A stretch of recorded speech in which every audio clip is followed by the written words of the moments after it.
Up next is Action TV.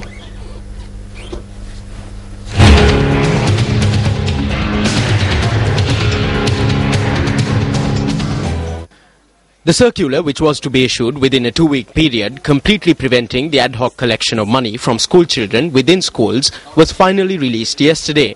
The Minister of Education informed Parliament on the 8th of February that this circular would be issued within a fortnight. The purpose of this circular, number 11 of 2013, which was issued not within a fortnight but a month and 5 days later, has been clearly outlined in the circular itself.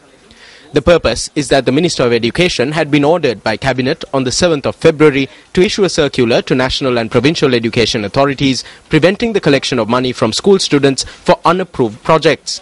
When this circular is subject to scrutiny, it becomes evident that it orders national and provincial education authorities to adhere to the provisions of 6 circulars issued between 1975 and 2012 with regard to the collection of money from school students.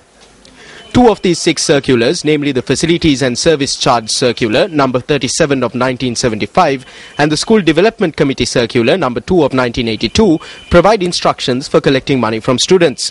However, there has never been any opposition to the collection of money from students in accordance with these 2 circulars. 3 of the remaining 4 circulars completely prohibit the collection of money from students. The most recent of the 6 circulars mentioned in the circular released yesterday, circular number 35 of 2008, relating to the school upliftment program, allows for the collection of money from students. It is through this circular that the road was paved for fiscal irregularity and corruption in schools and for those accused of the same to evade punishment.